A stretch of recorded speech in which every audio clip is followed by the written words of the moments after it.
Parce que ma tante est enterrée à Abidjan. Elle est venue en Côte d'Ivoire dans les années 20.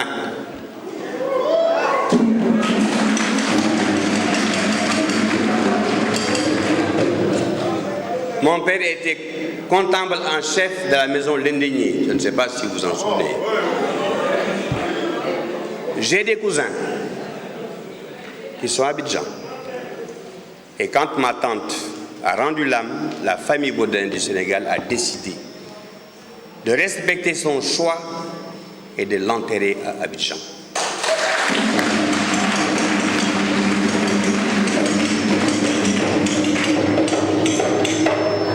Sa tombe est mitoyenne à celle de la grande dame, l'ex-épouse du président Houphouët, Bintou. Et donc, la jeunesse, j'ai lu, j'ai retenu. Je voudrais que nous puissions partager l'opposition qui m'est venue de mes lectures. Les jeunes, ce que vous représentez à mes yeux d'après cette lecture, les jeunes, vous êtes les héritiers de ceux qui sont morts et la providence de ceux qui naîtront.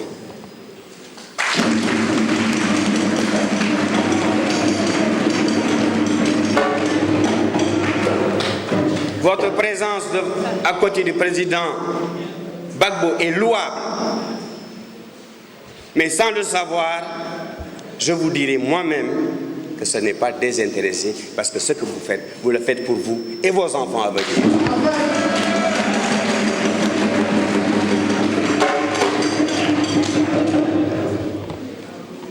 Le président Gbagbo aurait pu être vaniteux.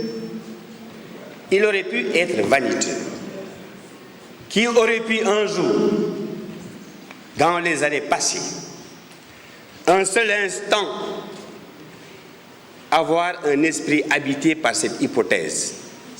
Le président Gbagbo va battre les anciens partis, y compris le parti du président Houphouët, pour être président de la République de la République.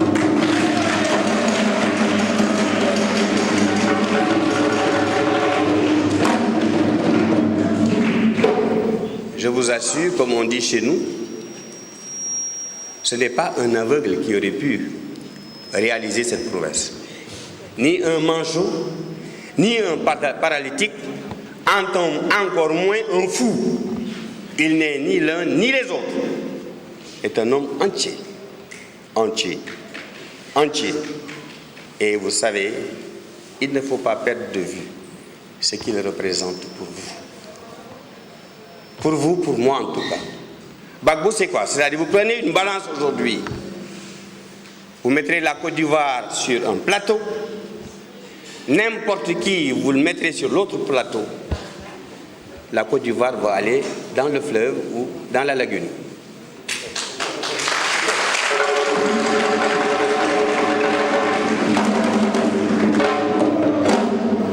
Mettez le président Gbagbo sur l'autre plateau. C'est le parfait équilibre.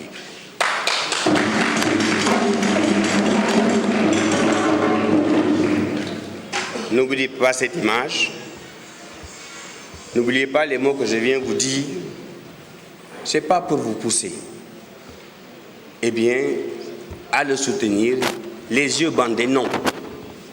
C'est pour le pousser parce que vous avez une claire conscience que vous avez entendu la vérité. Si aujourd'hui le président Gbagbo, que Dieu le fasse, est réélu président de la République de la Côte d'Ivoire, alors, qu'allez-vous faire, vous? Mais levez-vous!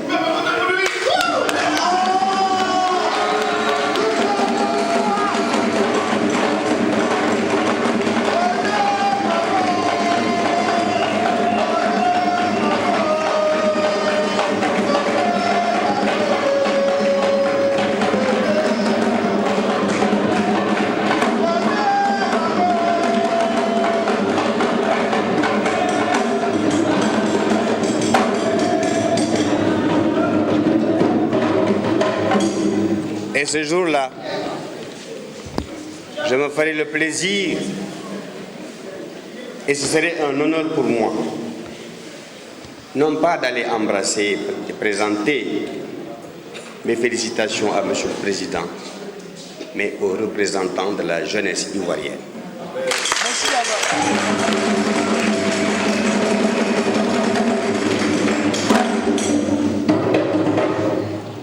C'est un monsieur qui a entendu tout.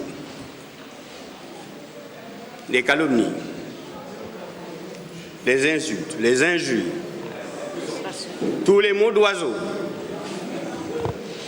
Il a réalisé, comme disait l'autre, que la calomnie n'est pas absurde. La calomnie n'est pas absurde. Elle cherche des vraisemblances pour noircir ses desseins. Mais il en a cru. Au contraire, devenu présent, il s'est paré de ces mots. Et pour lui, c'est devenu de toute façon des louanges. Eh oui, ce qu'il a été avant. Aujourd'hui, si on lui dit la même chose, eh bien, il l'accepte. Parce qu'il a su se parer, en travaillant pour la Côte d'Ivoire, des injures et des insultes de ses adversaires.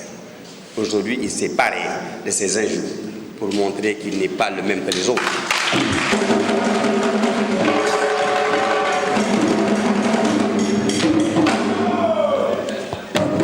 Comme j'ai eu à le dire, et je le dis souvent, peut-être aujourd'hui ce n'est pas le cas parce que vous ne savez pas qui je suis. Quand on donne la parole à un avocat, les gens disent « Ouïe, oh là là, quand est-ce qu'il va terminer ce monsieur-là » Alors, pour ne pas en arriver à cette considération et pour ne pas... votre élan est tel, eh bien, pour ne pas le casser, je vous demanderai tout simplement l'autorisation d'accepter mes excuses parce que j'ai été peut-être un peu long. Mais quand on laisse passer son cœur, le cœur n'a pas de frein. S'il est freiné, vous voyez, celui qui a son cœur qui se freine, il s'en va. Et je n'aurais pas souhaité aujourd'hui qu'on me ramasse ici pour appeler l'ambulance. Donc,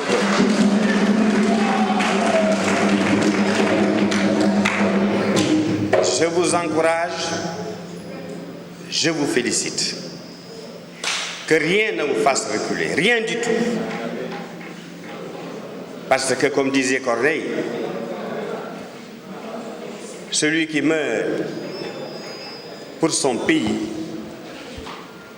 vit éternellement. J'ai tout à fait apprécié le souvenir que vous avez eu aujourd'hui, eh bien pour magnifier ceux qui ont eu à se battre ou qui par malheur ont eu eh bien à trépasser à l'occasion de cette guerre horrible, injustifiée et illégitime.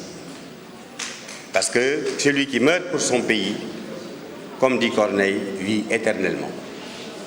Après, vous nous avez rappelé à leur souvenir, et c'est un très bon message dans la mesure où on dit chez nous au Sénégal, la reconnaissance, même en amitié, n'a de poids, n'a de signification que si elle est manifestée à titre posthume. Les gens qui nous ont quittés, qui vous ont quittés, ne vous ont pas entendus. Et ceux qui sont ici, qui les ont connus, vont apprécier le geste que vous avez fait. Que Dieu le Tout-Puissant vous garde. Amen. Et également qu'il vous conduise vers le succès, ensemble avec eh bien, le président, les éléments de son parti et vous-même. Et je souhaiterais vivement qu'à la suite de son succès, que le président Gbagbo n'oublie pas la jeunesse ivoirienne, je sais qu'il ne le fera pas. Il est tout à fait normal qu'il soit élu, parce que comme disait Jean d'Arc de Philippe, eh bien, le président Gbagbo a été à la peine. C'est normal qu'il soit à l'honneur. Je vous remercie.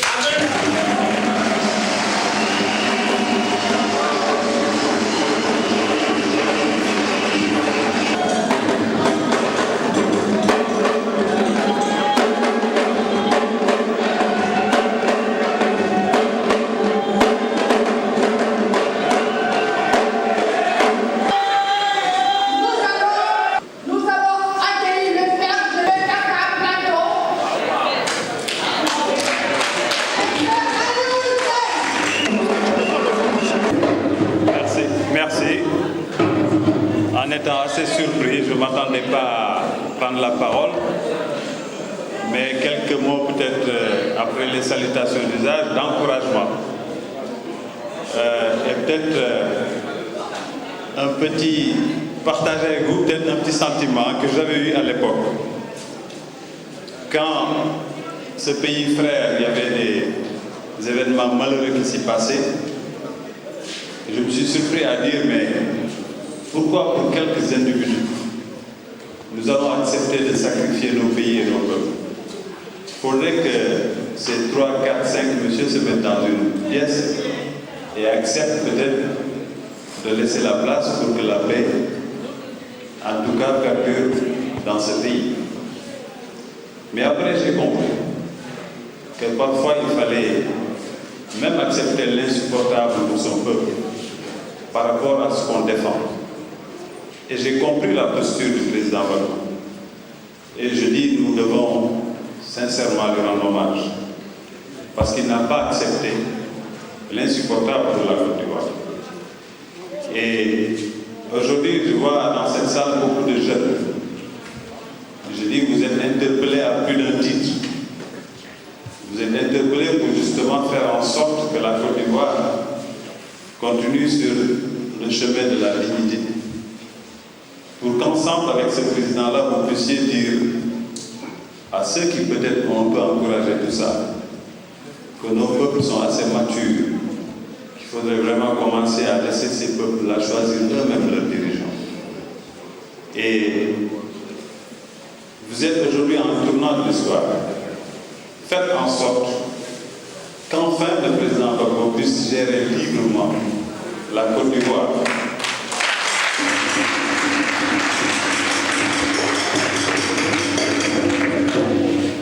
Faites en sorte et expliquez autour de vous. Ne minimisez surtout pas votre engagement, redoublez-le. Parce que souvent, le mal est très fort. Souvent, le mal est très fort et on le néglige. Engagez-vous. J'ai vu, en rentrant, je regardais les plaques minéralogiques. Je souhaitais en voir davantage. Donc ça veut dire que le travail est bien commencé, même s'il est bien mené. Ayez à l'esprit que peut-être il reste beaucoup à faire.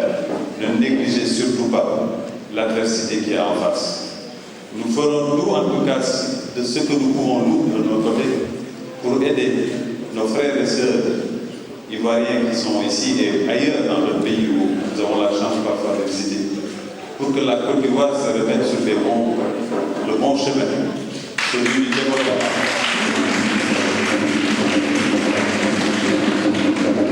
Celui du développement dans la paix, le développement, la construction de la Côte d'Ivoire par et avec les enfants de la Côte d'Ivoire.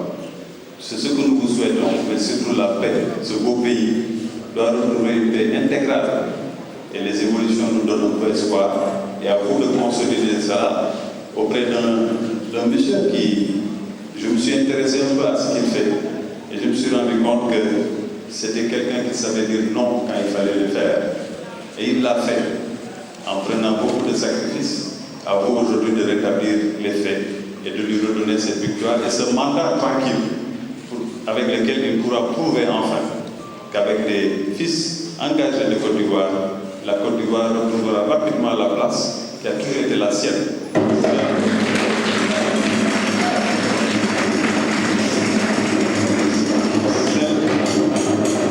Celle de la locomotive qui a toujours tiré notre sous-région et l'Afrique. Je vous remercie pour ne pas être là.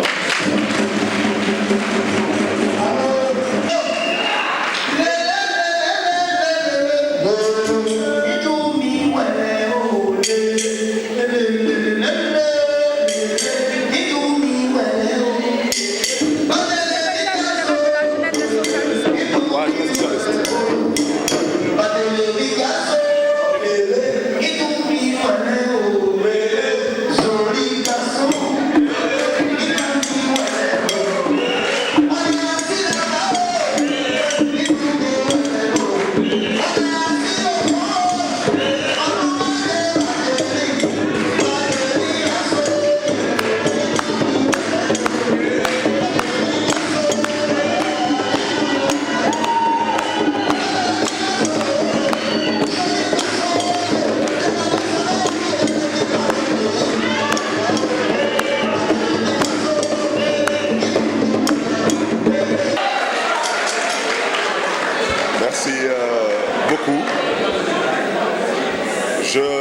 pas trop long parce que ce jour est le vôtre et je ne voudrais pas trop empiéter sur votre programme.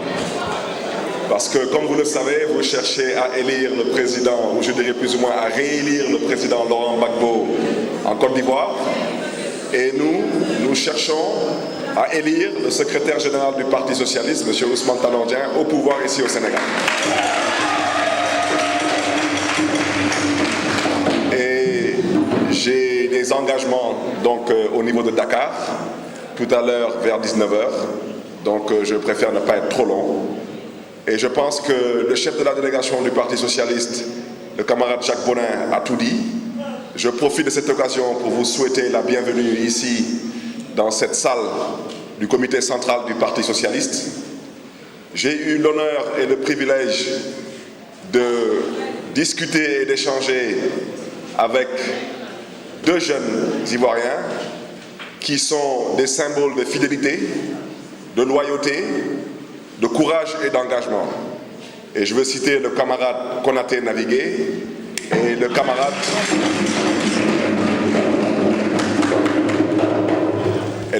Charles Blé Goudé.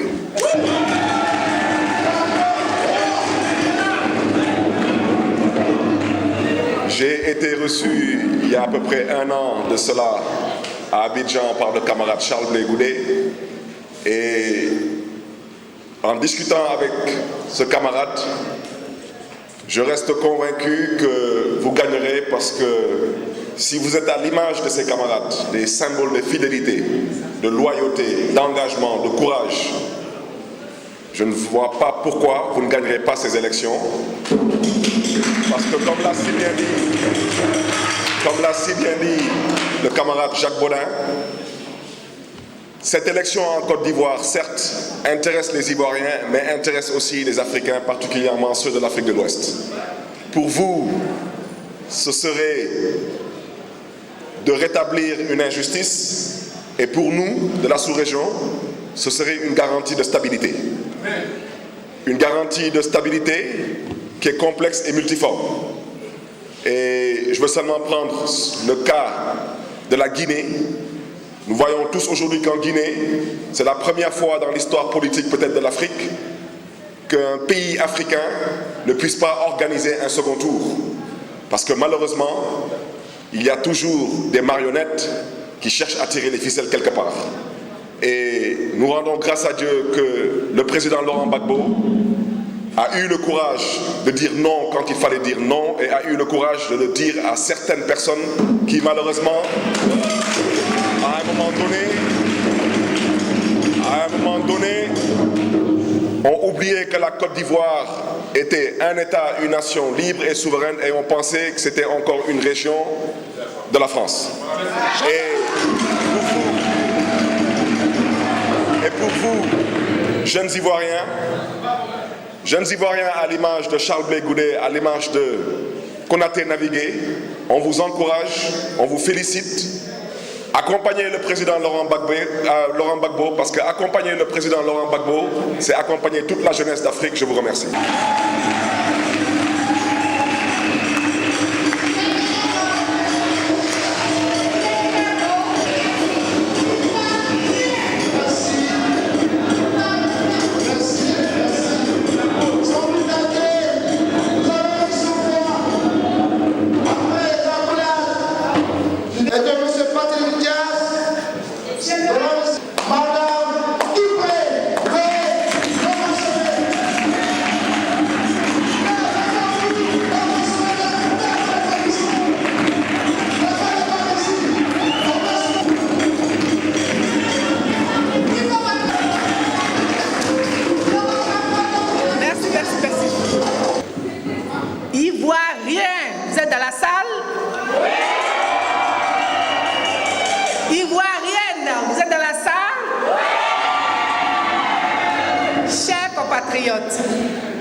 Amis de la Côte d'Ivoire, les Sénégalais, vous êtes là? Tous ceux qui aimaient la Côte d'Ivoire, je vous remercie d'avoir répondu si nombreux à l'appel d'aujourd'hui. Le moment de décider de la destinée de la Côte d'Ivoire est arrivé. Et je voudrais m'adresser plus particulièrement aux femmes. Est-ce qu'il y a des femmes dans la salle? Vous, mes sœurs, vous les femmes qui êtes toujours présentes là où le pays a besoin de vous, je rends grâce à Dieu pour votre courage et votre conviction pour la bonne cause. Je rends grâce à Dieu pour votre fidélité. Je rends grâce à Dieu pour votre volonté de faire sortir la Côte d'Ivoire de la crise. À l'image de la reine Pokou, qui dans l'histoire a libéré le peuple akan. À l'image des femmes comme Marie Corée, Anne-Marie Raji et bien d'autres qui ont marché sur Grand Bassam pour la liberté des leaders ivoiriens emprisonnés avant l'indépendance. Vous avez souffert pour vos familles, pour vos maris, pour vos enfants et pour la Côte d'Ivoire à cause de la guerre. Mais il y a un homme qui est resté devant vous, avec vous et auprès de vous pendant ces 10 années difficiles. Cet homme, c'est qui?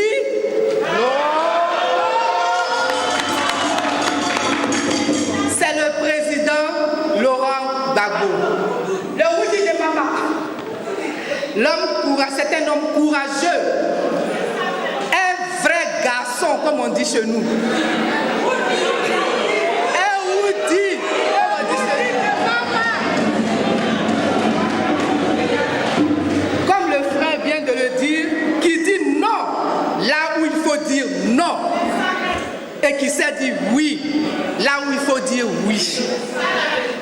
Un homme de justice, un homme de paix et qui aime la paix. Un homme ouvert et disponible.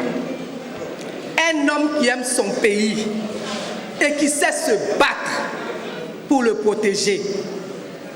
Un vrai leader qui ne fuit pas quand son pays est en danger.